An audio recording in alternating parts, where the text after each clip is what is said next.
안녕하세요. 반갑습니다. 허브경제TV의 한상욱입니다. 그러면 같이 한번 살펴볼 종목은 바로 두산중공업입니다. 같이 한번 살펴보도록 하겠습니다. 일단 금일 하루도 너무나도 고생 많으셨습니다. 원전 관련주들 그렇게 나쁜 흐름을 보여주지는 않았는데도 불구하고 두산중공업 같은 경우에는 오늘 그렇게 크게 좋은 모습을 보여주지 못하면서 마감을 했습니다. 특징적으로 유상증자 관련된 일정이 좀 자리가 잡혀져 있기도 한 상황이고요. LG에너지솔루션으로 코스피 위주로 수급 상황이 좀 강하게 들어가주다 보니까 자연스럽게 나와준 이런 현상이라고 이해를 한번 해주시면 될 것 같고요. 그러면 두산중공업 브리핑 바로 들어가도록 하겠습니다. 제 허브경제TV에서 또 2월달 이벤트도 진행하고 있어요. 혜택 많이 챙겨드리고 있습니다. 그래서 선착순으로 진행을 하고 마감하니까 많은 사랑 부탁드릴게요. 그럼 두산중공업 바로 보도록 하겠습니다. 일단은 저번에도 말씀드렸지만 유럽연합에서 이 그린 텍소노미의 원자력과 이 천연가스 발전에 대한 투자를 좀 포함시키기로 최종 결정이 나와줬습니다. 그쵸? 최종 결정이 나와줬는데 이런 제가 판단을 하기엔 상당히 큰 호재예요. 근데 최종한 결정까지는 사실 4개월이라는 시간이 조금 더 남아 있습니다.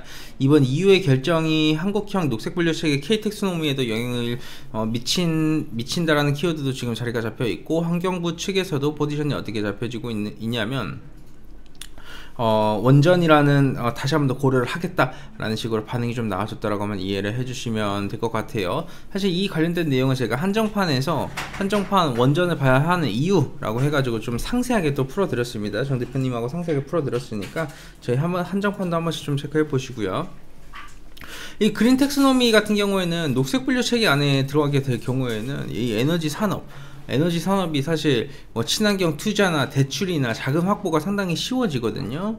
물론 재해가 된다라고 하면 투자나 대출을 맡길 가능성이 높은 상황이고요.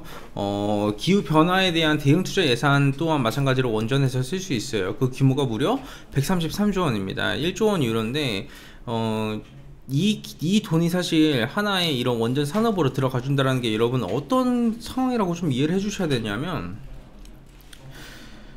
예전에 2차전지 관련주들 올라가기 전에 유럽에서 친환경 차 배터리 우리 쪽에 투자를 해주면 이만큼 보조금 지원해주고 혜택 주겠다, 세제 혜택 주겠다 이러면서 어마어마하게 광풍을 불지 않았습니까? 그때 2차전지 관련주들 미친듯이 올라간 거 다들 기억하시죠?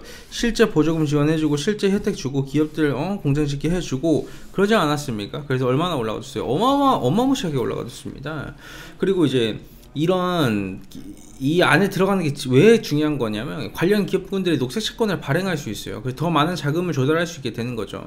전 세계 녹색 채권 발행 금액이 360조 원 규모입니다. 7년 사이에 20배 넘게 증가했고요.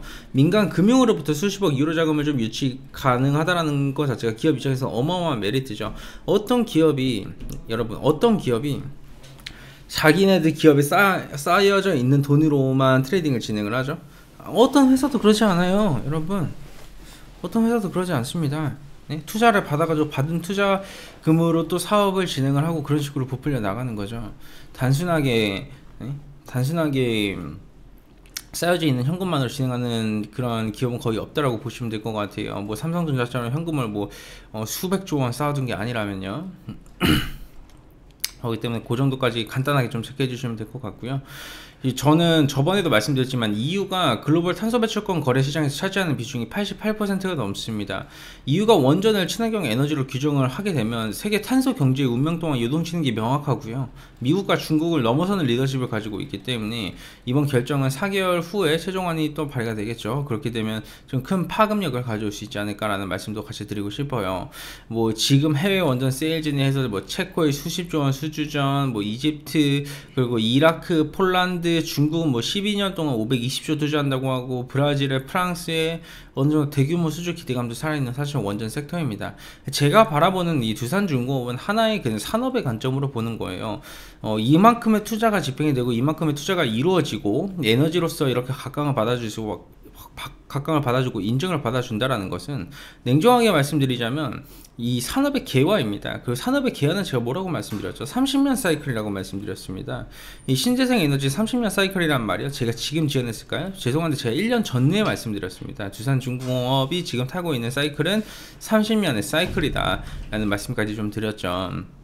그렇기 때문에 지금 상황에서는 저희는 알고 있었어요. 투자자분들한테 제가 누누이 말씀드렸지만 18,000원 깨진다라고 제가 누누이 말씀드렸습니다. 어떤 분들께서는 이제 유상증자 진행이 되고 그로 인해서 나와준 물량도 체크를 해야 되고 누군가는 의미 있는 구간에서 그거를 찍어 누르기 위해서 지금 팔고 있는 건데 수급이 너무 많이 붙어서 지금 뭐 이렇게 외국인 기관들의 매도 물량이 찍히고 이렇게 말씀해 주시는데 그 물량 나오는 거 제가 모르는 것도 아니고 제가 바보는 아니잖아요. 그쵸?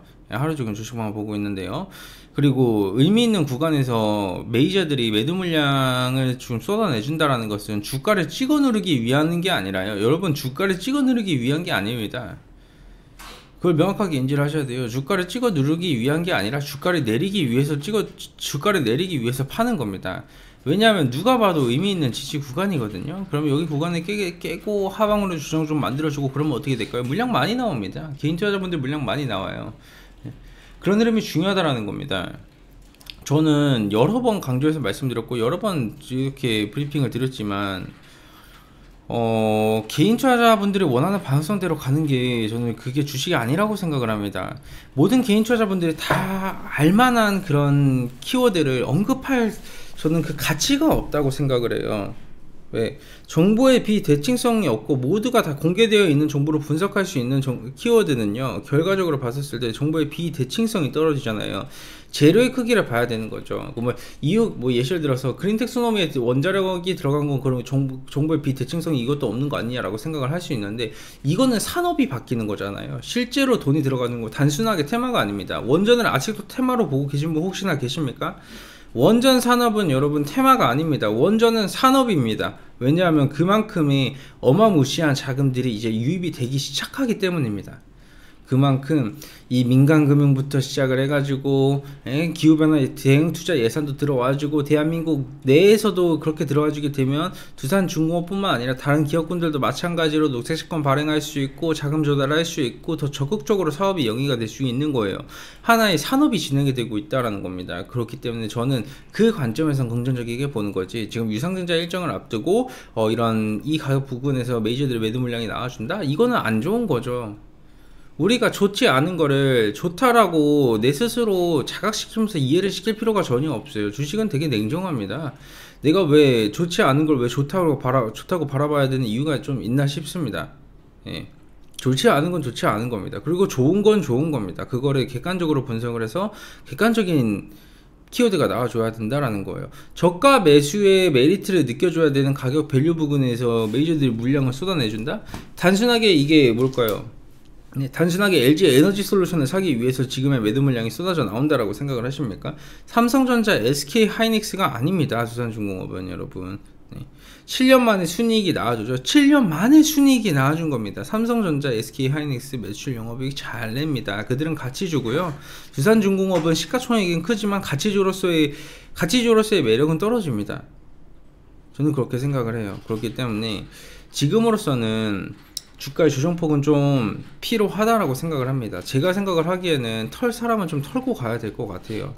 그러니까 예시를 들어서 나는 차트 매매하는 사람이고, 아니면 나는 두산중공업을 고가 수중 매수해서 행복회로만 돌렸었던 사람이고, 나는 그러신 분들이 분명히 영상을 보시지 않은 분들에서도 많은데 그분들의 물량은 출해될 필요가 있습니다. 그리고 그런 분들의 물량을 받아줘야지. 다시 한번 어차피 4개월이라는 사이클이 좀 나와 있지 않습니까? 대규모 수주공시 관련된 이슈도 충분히 나와 있는 상황이고, 건발 이제 하나씩 모멘텀은 나와줄 텐데 그 전에 물량도 받아내주고 받은 물량으로 주가도 가볍게 해주고 가는 거죠. 버스 만차인데 버스 출발한다고 하는데 옆에 다닥다닥 달라붙어가지고 버스 만차인데 나도 막차 탈래, 나도 막차 탈래 이렇게 한다라고 해서 그 버스가 빨리빨리 갈 수 있을까요? 네? 그 버스가 빨리빨리 갑니까? 버스 빨리빨리 안 갑니다. 버스 못 가요. 무거워서. 가고 싶어도 못 갑니다, 여러분. 그게 어떻게 보면 냉정하게 보면 주식입니다. 삼성전자 9만원, 10만원, 10만원 간다고, 10만전자 간다고 난리 피면서 모든 대한민국 전국 팔도의 개인 투자자분들이 삼성전자 매수하고 나서 지금 뭐 10만전자 갔습니까? 안 갔죠. 네? 그리고 삼성전자 손절치고 사람들 카카오 저가면서 카카오는 배신하지 않겠다라고 해서 카카오 어마어마하게 사는데 카카오 어떻게 했습니까? 박살 났잖아요. 결국 이게 주가의 하나의 기본적인 수급의 원리라고 보시면 될 것 같아요. 그거는 카카오, 네이버, 뭐 삼성전자, SK 하이닉스 그걸 전부 다 봤었을 때 여러분들 어떤 생각이 드십니까? 다 정말 좋은 기업이었어요. 다 정말 좋은 기업이었고 코로나 시대에 좀 명확하게 수혜를 받아줄 수 있고 반도체 슈퍼사이클 타고 모든 이런 호재거리가 너무나도 많았는데도 불구하고 결국 못 올라가잖아요. 그러니까 왜 그럴까요? 그거는 수급에 문제가 있다는 겁니다. 메이저들은 자선사업가가 아닙니다. 여러분, 자선사업가가 아니에요. 그냥 누군가의 돈을 공짜로 벌어주지 않아요. 그들이 투입을 하는 그 노력은 어마어마합니다. 그렇기 때문에 쉽게 수익을 내주지 않는다라는 거예요. 그래서 한번 조정을 줬다 가야 한번 조정을 줬다 가야 된다라는 겁니다. 18,000원 구간 깼죠. 이제 깼으니까 이 부분부터는 우린 계좌 관리하는 방식을 통해서 분할 매수 진행을 하며 대응을 해나가야 되겠죠. 그러면 이 부분에서 언제쯤 다시 한번 더 가벼워지는 흐름이 나올지, 언제쯤 이런 흐름이 나와줄지, 이런 걸 우리는 한번 기다려보면서 모니터링 해보도록 하겠습니다. 누님 말씀드렸지만 저는 두산중공업이 산업으로서 부각을 받아줄 때까지 영상을 찍어줄 예정이니까요. 영상 보시면서 꼭 도움이 되셨다면 구독과 좋아요도 해주시고요. 저희 허빙제TV 홈페이지도 꼭 한 번씩 좀 놀러와 주세요. 저희가 이번 2월달에 좀 매력있는 이벤트도 진행을 하고 있습니다. 실제로 이벤트도 진행을 하고 있고 선착순으로 진행을 많이 드리죠.